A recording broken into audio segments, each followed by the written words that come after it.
हम बात कर रहे हैं खूबसूरत शहर जम्मू की, तो चलिए फिर देरी न करते हुए जम्मू को जानते हैं थोड़ा करीब से। पहाड़ों की नमी, बर्फ की सर्दी और लुढ़कती पहाड़ियों के बीच बसा है जम्मू, भारत में हसीन वादियों का घर। भारत का स्विट्जरलैंड कहे जाने वाले Jammu and Kashmir union territory का एक शहर, जहाँ की आबो हवा मन को तरोताजा कर जाती है। जम्मू कश्मीर की एक नहीं बल्कि दो राजधानियाँ हैं। पहली श्रीनगर, जिसे summer capital of Jammu and Kashmir कहा जाता है, जबकि दूसरा शहर है जम्मू, जिसे winter capital of Jammu and Kashmir कहा जाता है। ये शहर सर्दियों में भारत के सैलानियों की पहली पसंद है, जहां लाखों नहीं बल्कि करोड़ों देसी विदेशी सैलानी सैर सपाटा करने के लिए पहुंचते हैं। ये शहर जम्मू कश्मीर का दूसरा सबसे बड़ा आबादी वाला शहर भी है, जहां 2024 के आंकड़ों के अनुसार 7,38,000 लोग बसते हैं, जबकि जम्मू मेट्रोपॉलिटन एरिया में आपको 9,59,000 लोगों की चहल पहल देखने को मिलेगी। ये शहर तेजी से बढ़ता जनसंख्या का घर भी है, जिसका अंदाजा 2011 के सेंसस से भी लगा सकते हैं। उस वक्त शहर लगभग 5,03,690 लोगों का घर था, लेकिन आज रैपिड स्पीड को पकड़ते हुए ये 7 लाख का आंकड़ा भी पार कर चुका है। यहाँ पर ज्यादातर लोगों को शहरी जीवन रास आता है, इसलिए 6 लाख के लगभग लोग तो शहरी इलाकों में ही बसते हैं, जबकि बाकी ग्रामीण क्षेत्रों में रहना प्रेफर करते हैं। वैसे क्या आप जानना नहीं चाहेंगे कि जम्मू का नामकरण कैसे हुआ? स्थानीय लोग और उनकी परंपराओं के अनुसार जम्मू नाम राजा जम्बू लोचन के नाम पर पड़ा। कहते हैं कि इन्होंने ही जम्मू की नींव रखी थी। उन्होंने न सिर्फ जम्मू को अस्तित्व में लाने का काम किया, बल्कि इसे एक पहचान भी थी। इसलिए राजा जम्बू लोचन के सम्मान में इस रीजन का नाम जम्मू पड़ गया। जम्मू को भारत के सबसे प्राचीन शहरों में से एक माना जाता है। कहते हैं कि ये लगभग 3,000 साल पुराना है और सदियों पुराने इंसानी अवशेष जम्मू की वादियों में कैद है। जम्मू समुद्र तल से 327 मीटर यानी तकरीबन 1,073 फीट की ऊंचाई पर स्थित है और भारत के सबसे ऊंचे शहरों में से एक भी है। हालांकि जम्मू शिवालिक पहाड़ियों की एक असमान और कम ऊंचाई वाली पहाड़ी श्रृंखला पर बसा हुआ है, जिसे उत्तर, पूर्व और दक्षिण पूर्व में शिवालिक रेंज ने घेर रखा है, जबकि उत्तर पश्चिम में आप त्रिकुटा रेंज को इसके बॉर्डर की रक्षा करते हुए देख सकते हैं। पहाड़ियों के ये दुर्लभ रास्ते अक्सर ट्रैकिंग का रोमांचक कारण भी बनते हैं, लेकिन सुरक्षा के लिहाज से ये अलाउ नहीं है। जम्मू एक शहर है, लेकिन फिर भी इसे नए पुराने 2 हिस्सों में बांट रखा है और इनका बंटवारा करती है तावी नदी, जिसके मनमोहक किनारे पर जम्मू की जड़ें बसी हुई हैं। क्या आप यकीन करेंगे अगर हम कहें कि तावी नदी पर 5 पुल बने हुए हैं?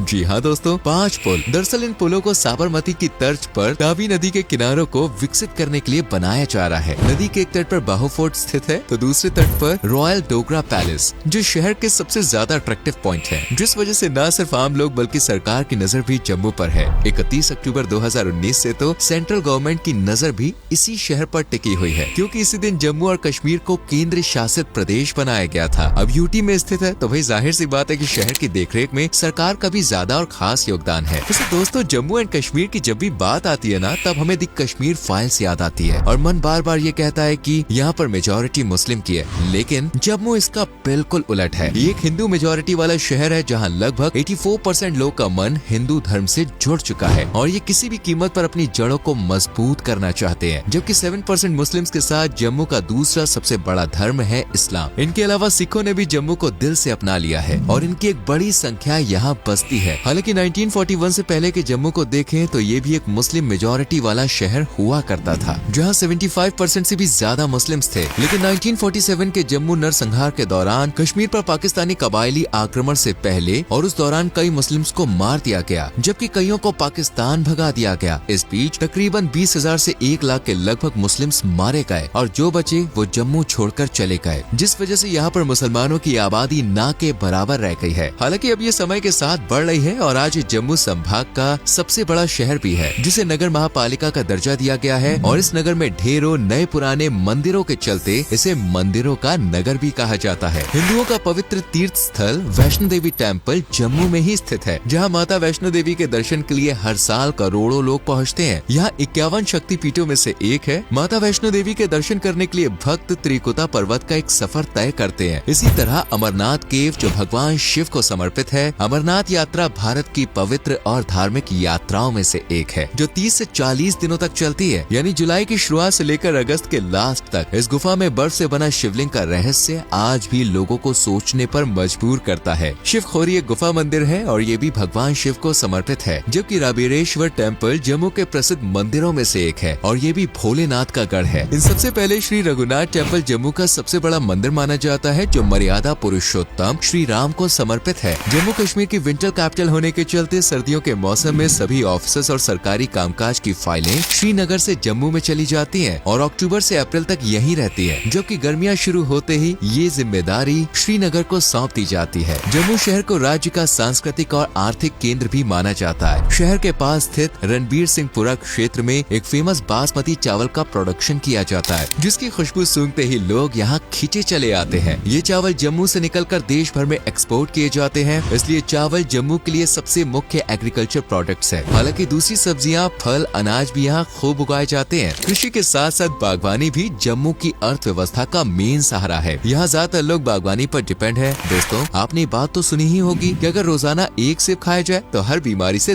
दूर रहा जा सकता है, और सेब भी अगर जम्मू का हुआ तो समझ लीजिए कि बीमारियां आपके दरवाजे पर आना ही भूल जाएंगी। जम्मू भारत में सबसे बड़े सेब एक्सपोर्टर्स में से एक है। इस शहर में अनाज, चावल की मिलें और बारी ब्रह्मण्य इंडस्ट्रियल एस्टेट में कई इंडस्ट्रियलिस्ट यूनिट्स भी हैं, और इसे एक बड़े IT हब बनाने की प्लानिंग भी शुरू कर दी गई है। शायद ही आपको खबर हो, लेकिन उत्तर भारत में दूसरा सबसे आखिरी रेलवे टर्मिनल जम्मू शहर में ही है। कश्मीर, पुंछ, दोदा और लद्दाख जाने की जितने भी रोड नेटवर्क है ना, उनकी शुरुआत जम्मू से ही शुरू होती है। इसलिए पूरे साल ये भारतीयों और विदेशियों से घिरा रहता है। जम्मू में महिला पुरुषों का बाय पॉपुलेशन रेशियो भारत में किसी भी शहर से बहुत ज्यादा खराब है। 2011 के अकॉर्डिंग शहर में प्रति 1000 पुरुषों पर 898 महिलाएं हैं, यानी पुरुष अगर 52.7% है तो महिलाओं की जनसंख्या सिर्फ 47.3% है। कुछ ऐसा ही गैप लिटरेसी रेट में भी देखने को मिलता है। 83.45% की साक्षरता दर के सामने पुरुष 89.08% के आंकड़े पर है, तो वहीं महिलाओं ने 77.41% को ही कवर किया है। हालांकि अब ये आंकड़े रिकवर हो रहे हैं, लेकिन जितनी एक्सपेक्टेशन रही है उससे कम स्पीड में। यहाँ सेंट्रल यूनिवर्सिटी ऑफ जम्मू,